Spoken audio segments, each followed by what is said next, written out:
Ustaz Sami tunjuk dengan gambar sebagainya. Terus sekalian, saya sebut UMNO ni rakyat dah beri mandat pada dia lama memerintah. Lama tuan-tuan. Orang Melayu sokong dia. Setiap kali pilihan raya tuan-tuan undi UMNO. Nasib baik jawab tidak. Saya nak pasang perangkap, kau jawab ya. Baik, tak apalah. Tapi UMNO menang lah. Kalau tidak kita undi pun orang lain undi. Baik. Lalu kita ajak masyarakat, mari kita bersama dengan Islam. Orang Melayu bimbang kalau sekiranya UMNO kalah, habislah kuasa Melayu. Kalau UMNO kalah, kita orang Melayu ni nak pergi mana? Habislah. Cuba tuan fikir, yang duk lawan UMNO ni PAS. Di mana UMNO tanding, yang lawannya kebanyakan PAS. Dan PAS ni terus sekalian, kita bersama Pakatan Rakyat 3 parti je. PAS, DAP, Keadilan.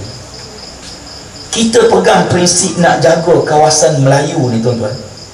Nak jaga undi kuasa orang Melayu ni lebih pada Barisan Nasional tuan-tuan.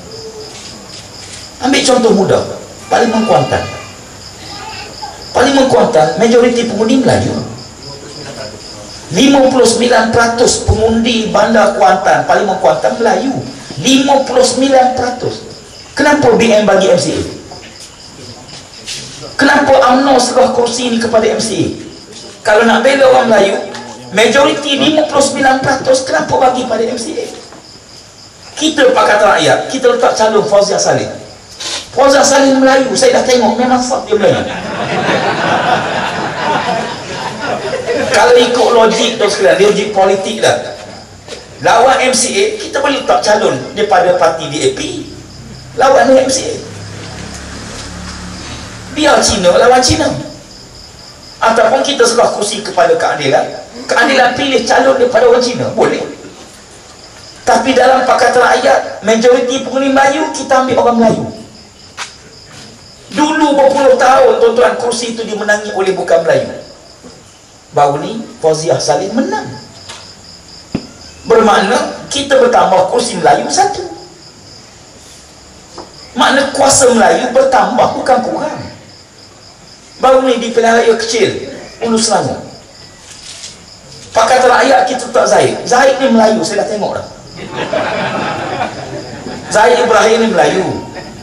Lawan Kamalan Abdul. Saya Kamalan memang sah India. Tuan-tuan, majoriti pengundi Melayu. Anda sebut ni bukan apa ya, bukan soal perkauman. Soal UMNO kata bila Pakatan Rakyat menang, kuasa Melayu hilang.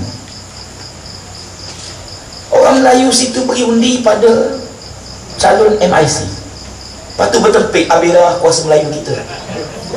Cerdik mana? Bukan bodoh, tapi tak cerdik. Tuan-tuan tengok Parlimen Port Dickson. Dulu MIC, lawan dia kita tak calon Melayu, Kamarul Bahri. Menang Kamarul Bahri sebab majoriti pengundi Melayu. Lebih malang lagi kalau tuan-tuan tengok, saya tak apa semua di Kedah, ada kursi yang kadang-kadang pengundi Melayu sampai 70-80% calon MCA, calon MIC. Sebab tu data ni tuan-tuan buka tengok, bagi